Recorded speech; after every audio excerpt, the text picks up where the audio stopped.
Hello everyone, this is Neeraj Kashyap and welcome to our YouTube channel that is known as Clarity Concepts. So ये lecture हम लोग totally NDA के लिए record कर रहे हैं. सो बिना किसी देरी के लेट्स स्टार्ट. पहला टॉपिक है बैलेंस डाइट, जिसे हम लोग बोलते हैं संतुलित आहार. ये संतुलित आहार होता क्या है? Basically it is a diet. एक डाइट होती है जिसमें कि सारे के सारे इसेंशियल कंपोनेंट जो बॉडी को ज़रूरत होती है वो पाए जाते हैं, सो दैट हमारी बॉडी अच्छे से वर्क कर सके और उसका पूरी तरीके से डेवलपमेंट हो. अब बात करते हैं what are the various substance in the balance diet. Balance diet में कौन कौन से इंपॉर्टेंट सब्सटेंस पाए जाते हैं? So number 1 that is carbohydrate, और उसकी परसेंटेज आप देखेंगे तो टोटल डाइट का 60%. जबकि second component that is known as protein, जो 15% होना चाहिए हमारी बैलेंस डाइट का. Whereas we are talking about the fats, this will be 25%. और इसमें कुछ मिनरल्स होते हैं, विटामिन्स होते हैं, वाटर होते हैं, रफेजेस होते हैं. बात कर लेते हैं किस अनुपात में हमको बैलेंस डाइट लेनी चाहिए. That means carbohydrate, protein and fats. So there will be 3/5 ratio 1/5 ratio 1/5, यानी कि कार्बोहाइड्रेट 3/5, प्रोटीन हमारी 1/5 और जबकि फैट हमारी 1/5 की रेशियो में लेनी चाहिए. Now let's the very important topic, that is water. So water is basically a very important component for our body.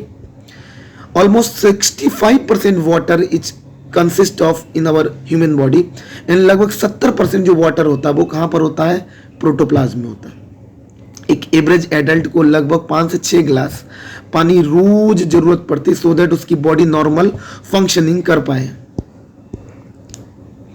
अब बात कर लेते हैं what are the function of water. तो वाटर का मेन फंक्शन होता है बॉडी के टेम्परेचर को कंट्रोल करना, जबकि दूसरा फंक्शन होता है कि जो एक्सटीरियल या एक्सक्रीशनल एक्टिविटीज होती है. एक्सक्रीशनल एक्टिविटीज का मतलब होता है कि बॉडी से जो वेस्ट मटेरियल होता है उसको बाहर करना. तो पानी एक बहुत इंपॉर्टेंट फैक्टर है for the excretion of the body. Now third जो फंक्शन है वाटर का, that is to regulate almost all the biochemical reaction. जितने भी बायोकेमिकल रिएक्शन होती हैं वाटर की मदद से होती हैं. नाउ हमारा जो इंपॉर्टेंट फैक्टर है जिसे हम बोलेंगे कार्बोहाइड्रेट. सो कार्बोहाइड्रेट का मेन फंक्शन क्या होता है? To give the energy. Means ये एनर्जी को प्रोड्यूस करते हैं, और हम लोग आसान भाषा में कहें तो ये फ्यूल सब्सटेंस होते हैं. कार्बोहाइड्रेट प्लांट्स में भी स्टोर किए जा सकते हैं और एनिमल में. सो प्लांट्स में ये स्टोर होते हैं in the form of starch, whereas in animal it is stored in the form of glycogen. Glycogen की फॉर्म में स्टोर होते हैं. बॉडी का लगभग 1.5% जो पार्ट होता है वो कार्बोहाइड्रेट ही कॉन्स्टिट्यूट होता है. कार्बन, हाइड्रोजन और ऑक्सीजन कार्बोहाइड्रेट में पाए जाने वाले मेन कंपोनेंट हैं. बात करते हैं कार्बोहाइड्रेट ग्लूकोज के स्मॉलर यूनिट होते हैं. कार्बोहाइड्रेट ग्लूकोज के स्मॉलर यूनिट होते हैं. तो बात कर लेते हैं कि मोनोमर्स के बेस पर कार्बोहाइड्रेट को 3 पार्ट्स में डिवाइड किया गया. Number 1 monosaccharide that consist of glucose, fructose. जबकि डाइसैकेराइड में हम देखेंगे सुक्रोज, लैक्टोज, माल्टोज. आप अपने एग्जाम में देखेंगे तो डायरेक्टली यहाँ से क्वेश्चन पूछे which of the following are the monosaccharide, तो आप ग्लूकोज देख सकते हैं, फ्रक्टोज देख सकते हैं. जबकि डाइसैकेराइड के जो एग्जाम्पल होंगे वो सुक्रोज हो जाएंगे, लैक्टोज हो जाएंगे और माल्टोज हो जाएंगे. जबकि पॉलीसैकेराइड ये एग्जाम्पल हो जाएंगे आपकी ग्लाइकोजन, स्टार्च, सेलुलोज. कॉटन और पेपर आर प्योर सेलुलोज. जो प्योर सेलुलोज होता है वो कॉटन और पेपर होता है. सेलुलोज क्या होता है? Cellulose is a polymer of the glucose. Glucose का पॉलीमर होता है. कई सारे ग्लूकोज को कंबाइन करके जो नया पॉलीमर बनता है that is known as cellulose. कुछ एनिमल्स होते हैं जैसे कि काऊ हो गया, बैफेलो हो गया, गॉट हो गया, ये डाइजेस्ट कर सकते हैं सेलुलोज को, बट हम लोग यानी कि human being can not digest the cellulose. Now talking about the starch. So starch is converted into maltose in saliva. Starch जो होती है जब हम कोई चीज खाते हैं विच कंसिस्ट ऑफ कार्बोहाइड्रेट, तो वो स्टार्च किस में टूट जाता है, सलाइवा, हमारी सलाइवा की मदद से ये starch is converted into maltose, और उस सलाइवा में हमारा एक एंजाइम पाया जाता है that is known as ptyalin, that is ptyalin और सलाइवरी अमाइल से। अगर हम लोग 1 ग्राम कार्बोहाइड्रेट को कंज्यूम करते हैं तो लगभग 4 किलो कैलोरी एनर्जी मिलती है। जितने भी लिविंग सेल होते हैं वो कार्बोहाइड्रेट अपना रिसीव करते हैं फ्रॉम द ब्लड से रिसीव करते हैं mostly in the form of glucose. Carbohydrate को रिसीव करने का जो मेन फॉर्म होता है वो क्या होता है, ग्लूकोज होता है। अगर बॉडी में ग्लूकोज एक्सेस मात्रा में क्या हो जाए, स्टोर हो जाए, और मसल्स में भी वो स्टोर हो जाए, और तो वो बॉडी क्या बनाने लगती है, ग्लाइकोजेन। तो इस प्रोसेस को बोला जाता है ग्लाइकोजेनेसिस। जबकि ब्लड में ग्लूकोज लेवल गिर जाए तो ग्लाइकोजन जो लीवर में होता है वो हाइड्रोलाइज हो जाता है और क्या प्रोड्यूस करने लगता है, ग्लाइकोजेनेसिस। अगर बॉडी में एक्सेस मात्रा में हम लोग फूड खाते हैं जो कि कार्बोहाइड्रेट उसमें मेनली होता है, so that food is change into fat.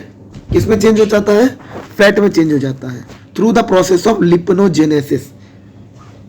मतलब क्या हुआ कि जब हम अधिक मात्रा में कार्बोहाइड्रेट लेंगे अपने भोजन में तो वह carbohydrate is directly change into fat, और इस प्रोसेस को हम लोग बोलेंगे लिपोजेनेसिस। अब बात कर लेते हैं हम लोग कि कार्बोहाइड्रेट कहाँ से हम लोग गेन कर सकते हैं। तो जितने भी सीरियल्स हो गए, अनाज हो गए, शुगर केन हो गए, मिल्क हो गया, फ्रूट्स हो गए, हनी हो गए, बीट हो गए, ये सब कार्बोहाइड्रेट के सोर्स माने जाते हैं। एक एडल्ट को दिन भर में लगभग आधा किलो 500 ग्राम कार्बोहाइड्रेट की जरूरत पड़ती है, जबकि जो स्पोर्ट्स पर्सन होते हैं, लैक्टेटिंग मदर होती हैं, उनको कार्बोहाइड्रेट की जरूरत हम लोगों से, नॉर्मल इंसान से ज्यादा पड़ती है। Now let's talk about the function of the carbohydrate. तो फंक्शन क्या होता है, एनर्जी को सप्लाई करना टू द बॉडी को एनर्जी सप्लाई करना। दूसरा क्या है कि जो प्लांट्स की सेल वॉल होती है, इंसेक्ट्स के जो एक्सटर्नल स्केलेटन होते हैं, उनका जो बाहरी ढांचा होता है, कंकाल होता है, उसको बनाने में ये मदद करते हैं। इसके साथ साथ ये न्यूक्लिक एसिड को भी बनाते हैं, कौन, कार्बोहाइड्रेट। अब बात करते हैं lipid. So lipid are made up of fatty acid and glycerols, यानी कह सकते हैं जो लिपिड्स होते हैं वो फैटी एसिड से बने होते हैं।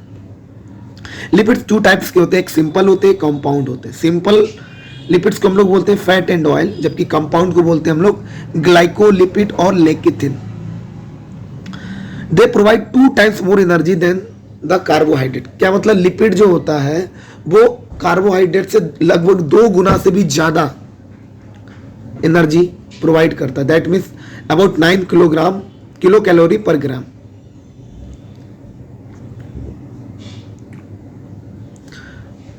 सो लगभग 20 डिग्री सेंटीग्रेड पर जो फैट होता है उसी को क्या बोलते हैं हम लोग, लिपिड। लिपिड, अगर कोई भी फैटी एसिड या फैट 20 डिग्री सेंटीग्रेड पर होता है तो उस चीज को हम लोग क्या बोलेंगे, लिपिड बोलेंगे। यह स्टोर्ड फूड में जब हमारी बॉडी में ग्लूकोज की मात्रा कम हो जाए, ग्लूकोज की मात्रा कम हो जाए, ग्लूकोज की मात्रा कम हो जाए,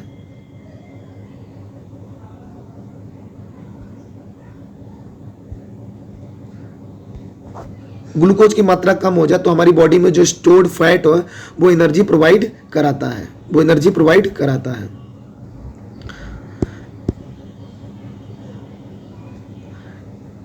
ये बोल रहे हैं कि our diet should contain less saturated fat. हमारी डाइट में जो सैचुरेटेड फैट होते हैं वो कम से कम होने चाहिए, जैसे कि बटर हो गया, घी हो गया, हाइड्रोजनेटेड वेजिटेबल हो गया। हाइड्रोजनेटेड वेजिटेबल मीन्स वनस्पति ऑयल, इनका कंजम्पशन कम से कम होना चाहिए, क्योंकि इससे क्या हो सकता है, हमारी बॉडी में हार्ट अटैक हो सकता है, ब्लड कोलेस्ट्रॉल बढ़ जाएगा, जिससे कि हाइपर कोलेस्ट्रोलेमिया एक नाम की बीमारी होती है वो हो जाएगी। हाँ, लेकिन अनसैचुरेटेड फैटी एसिड को ज़्यादा से ज़्यादा अपनी डाइट में यूज करना चाहिए, क्योंकि ये जो फैटी एसिड होते हैं अपने आप बॉडी में सिंथेसाइज नहीं होते हैं। ये फैटी एसिड को क्या बोलते हैं? Essential fatty acid. अब बात करते हैं function of the lipid. Lipid का मेन फंक्शन होता है stored source of energy. Energy तब ये देते हैं जब ग्लूकोज की कमी हो जाती है। और दूसरा बात ये कि फैट जो एक तरीके से कुशन का काम करता है, और ये जो शॉक एब्जॉर्बर होते हैं जिससे कुछ झटके वगैरह लगते हैं बॉडी में, उसको एब्जॉर्ब करता है। किसके? आई बॉल्स, गोनेट्स, किडनी, इनको झटकों से, शॉक से बचाता है। It provide insulation to the animal living in colder region. यहाँ तक कि जो फैट होते हैं, लिपिड होते हैं, वो ऐसे एनिमल्स को एनर्जी प्रोवाइड कराते हैं जो ठंडे एरिया में रहते हैं। Now talks about the protein. The term is protein coined by the Mulder in 1838।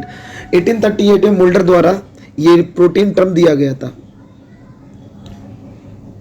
They are made up of carbon, hydrogen, oxygen, nitrogen, sulphur. Protein carbon, hydrogen, oxygen, nitrogen, sulphur से मिलकर बने होते हैं, और इनका मेन फंक्शन होता है body के ग्रोथ में इंपॉर्टेंट रोल प्ले करना। जितने भी एंजाइम्स हैं वो प्रोटीन होते हैं, लेकिन जितने भी प्रोटीन है वो एंजाइम्स नहीं होते हैं। Is that clear? एक्सेप्शन आपसे अगर बोला जाए तो आप कहेंगे राइबोजाइम्स। प्रोटीन का डाइजेशन एलिमेंट्री कैनाल में होता है by the action of pepsin and trypsin. Trypsin enzyme और पेप्सिन एंजाइम द्वारा प्रोटीन का डाइजेशन होता है। इसीलिए इन्हें बोला जाता है building block substance of the body. और ये एमिनो एसिड के पॉलीमर्स होते हैं। एमिनो एसिड दो टाइप्स के होते हैं। Number one is essential and non essential. Essential amino acid are those acid, essential means जरूरी, जो जरूरी अमीनो अम्ल होते हैं वो ऐसे अमीनो अम्ल होते हैं जो बॉडी में नहीं बनते हैं, इसलिए इन्हें अपनी डाइट में लेना बहुत जरूरी है। They must be taken in diet. जबकि नॉन इसेंशियल को बॉडी में अपने आप सिंथेसाइज होता, तो इन्हें अपनी डाइट में लेने की जरूरत नहीं है। नाउ अगर हम बात करते हैं प्रोटीन की, तो ये जो प्रोटीन होते हैं वो हमारे पेट में ही ब्रोक डाउन होते हैं। ब्रोक डाउन मतलब टूटने लगते हैं। और किसमें टूटते हैं? अमीनो एसिड में। एंड दे आर डाइजेस्टेड, जब ये इनका डाइजेशन होता है। हेंस इसलिए हम लोग कह सकते हैं amino acid are the substance. ऐसे सबस्टेंस होते हैं अमीनो एसिड जो कभी भी बॉडी से बाहर नहीं जाते हैं, एक्सक्रीट नहीं होते हैं थ्रू द यूरिन। यूरिन के द्वारा बॉडी से बाहर नहीं जा सकते। प्रोटीन भी 1 ग्राम में लगभग 5 से 6 किलो कैलोरी एनर्जी प्रोवाइड करते हैं। एक इंसान को दिन भर में 70 ग्राम से 100 ग्राम के बीच में प्रोटीन का कंजम्पशन करना चाहिए। जो मेन सोर्स होते हैं वो क्या कहेंगे? एग होगा, मिल्क होगा, पल्सेस होगा, सोयाबीन होगा, मीट होगा, ग्राउंडनट होंगे। ये प्रोटीन के मेन सोर्सेस हैं। प्रोटीन का अगर फंक्शन की बात करें, then we can say they are essential and repair the body. Body के ग्रोथ के लिए इसेंशियल होते, जरूरी होते हैं, और बॉडी को रिपेयर करते हैं। टूट फूट हो जाती है तो प्रोटीन ही हमारी बॉडी को रिपेयर करते हैं। तो ये मैकेनिक्स भी हमारे बॉडी के। दे एक्ट एज एंजाइम्स, ये एंजाइम की तरीके रिएक्ट करते हैं। तीसरी बात, एंटीबॉडीज आर प्रोटीन। जितने बॉडी में एंटीबॉडीज हैं वो प्रोटीन होती हैं, और ये बॉडी को रक्षा करती हैं। They are the work for the defence of the body. एक प्रोटीन होती है जिसका नाम है इंसुलिन। ये बॉडी को ग्लूकोज के मेटाबॉलिज्म में रेगुलेट करने में मदद करती है। जबकि एक प्रोटीन होती है केराटिन। ये हमारे स्किन में, नेल्स में, हेयर्स में, हॉर्न्स में पाई जाती है। हॉर्न्स मतलब सींग, हमारे तो सींग है नहीं, इट मीन्स जानवरों में। हीमोग्लोबिन में एक प्रकार का प्रोटीन है जो कैसा है? विजुअल पिगमेंट से। अब बात करते हैं मिनरल्स की, तो मिनरल्स क्या होते हैं? Minerals are the metal, non metal and their salt. These are the essential part of enzyme. ये एंजाइम्स के बहुत ही इंपॉर्टेंट पार्ट्स होते हैं, यहाँ तक कि विटामिन के भी। तो अगर हम बात कर लेते हैं मिनरल्स कौन कौन से, तो sodium and potassium, chlorine. Chlorine को अगर हम बात करेंगे तो it is the main anion of the extra cellular fluid, और इसका मेन फंक्शन क्या होता है? एलिमेंट्री कैनाल में हाइड्रोक्लोरिक एसिड के बनाने में मदद होती है। यानी क्लोरीन को हम अगर ज़्यादा प्रॉपर मात्रा में डाइट में लेंगे तो क्लोरीन से क्या होगा? हमारे बॉडी में, हमारे पेट में जो हाइड्रोक्लोरिक अम्ल बनता है वो बनने में आसानी रहेगी। अगर बॉडी में क्लोरीन की कमी हो जाए, if there is deficiency in chlorine, तो भूख नहीं लगती है और मसल्स में क्या आ जाते? क्रैम्प्स आ जाते हैं। Its sources are salted food and sea food. और अगर हमें क्लोरीन लेना है तो हम क्या अच्छा सा खूब सारा नमक खाएं, और जो सी फूड होते हैं उनको भी खाना चाहिए। बात करते हैं मैग्नीशियम की, तो ये एंजाइम एक्टिवेटर होते हैं। ये ऐसा कंपोनेंट होता है जो हड्डियों में और दांतों में पाया जाता है। इसकी कमी से हमारे मेटाबॉलिज्म में कोई इरेगुलरिटी आ सकती है। इसका मेन सोर्सेज क्या होते हैं? मीट होते हैं और हमारे ग्रीन वेजिटेबल। अब बात करते हैं सल्फर की, तो सल्फर का मेन कॉन्स्टिट्यूंट क्या होता है? जितने भी प्रोटीन होते हैं, एंजाइम्स कोएंजाइम्स होते हैं, उसमें सल्फर पाया जाता है। इसकी कमी से क्या प्रोटीन का जो मेटाबॉलिज्म होता है वो डिस्टर्ब हो जाता है। जितने भी डेयरी प्रोडक्ट्स हैं, मीट है, एग है, ब्रोकली है, उनसे ये चीज़ें मिल सकती हैं। जबकि कोबाल्ट एक ऐसा कंपोनेंट होता है जो विटामिन B12 में पाया जाता है। इसकी कमी से क्या हो जा सकता है? अनीमिया हो सकता है। ये कोबाल्ट कहाँ मिलता है? मीट में, ईस्ट में और मिल्क में।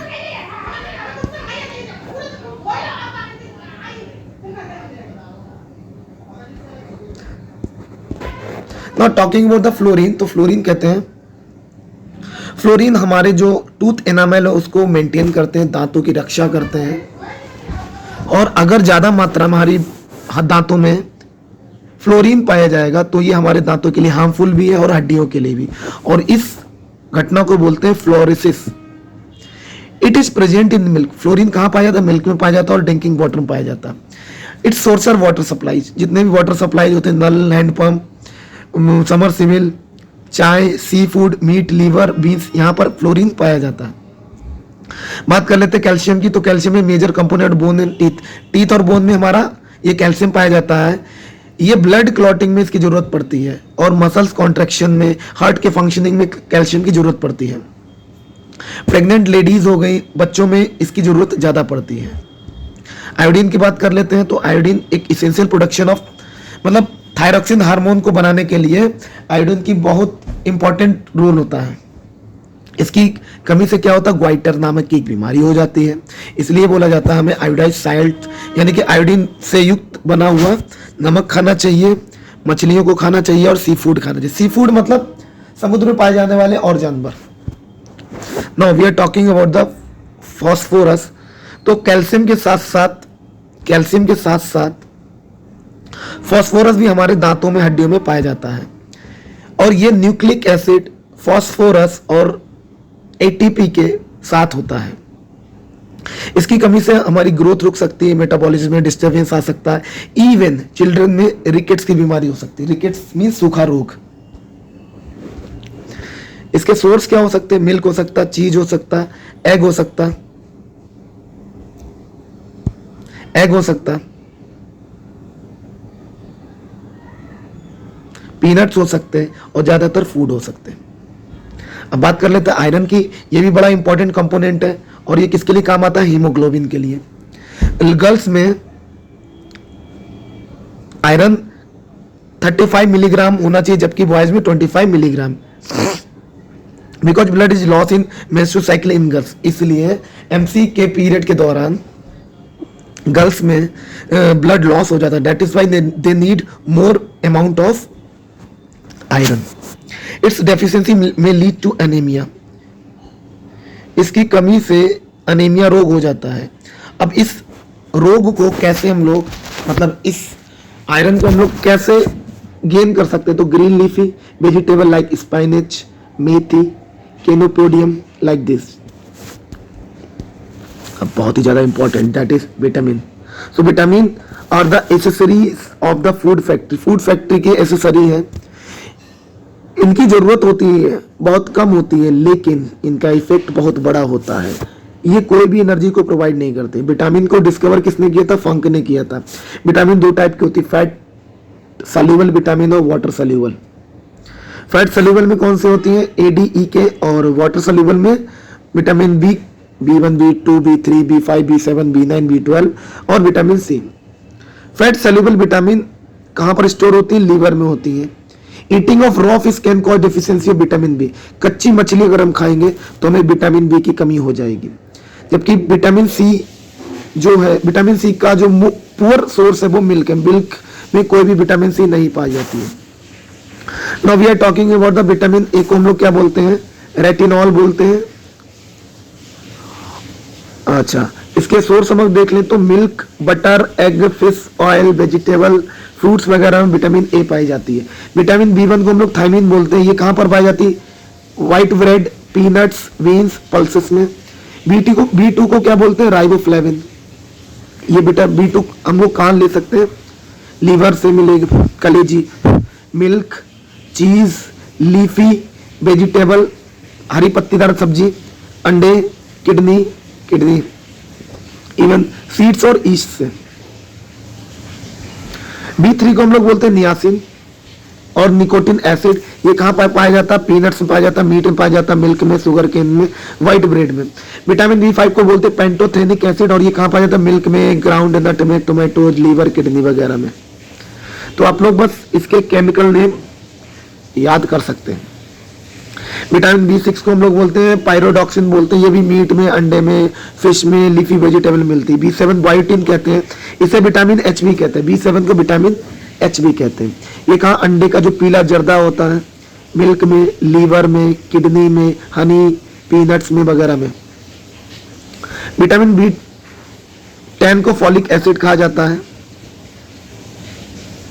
और ये लीवर में, ग्रीन वेजिटेबल में, बनाना में, सोयाबीन में पाया जाता है। जबकि विटामिन बी12 को साइनोकोब्लेमिन कहते हैं और ये एग में, फिश में, लीवर में और कुछ प्लांट्स में पाया जाता है। विटामिन सी की बात करें तो ये इसे एस्कॉर्बिक एसिड कहते हैं और ये सिट्रस फ्रूट में पाया जाता है, गुआवा में पाया जाता है, टमाटर में पाया जाता है, लीफी वेजिटेबल्स में पाया जाता है। विटामिन डी को कैल्सीफेरल भी बोलते हैं और ये हमारी स्किन में सिंथेसाइज की जाती है और ये सनलाइट में पाई जाती है। ये इसका सोर्सेस क्या है? Fish liver, sunlight, milk, egg yolk वगैरह। विटामिन ई का सोर्स जानने से पहले हम लोग देखेंगे इसका नाम। इसे बोलते हैं टोकोफेरॉल और ये कहाँ पाया जाता है? एलमंड्स में, वेजिटेबल ऑयल्स में, वेजिटेबल्स में। विटामिन के को हम लोग कहाँ देखते हैं? विटामिन के को हम लोग कहते हैं फिलोक्विनिन और ये लीफी वेजिटेबल और सोयाबीन ऑयल में पाया जाता है। अब बात कर लेते हैं न्यूट्रिशन कमी से बॉडी में क्या इम्बैलेंस आते हैं। तो अगर प्रोटीन की कमी से बॉडी में दो टाइप की बीमारियां होती हैं जो कॉमनली चिल्ड्रंस में होती है, दैट इज नोन एज क्वाशिरकोर और दूसरा है मरासमस।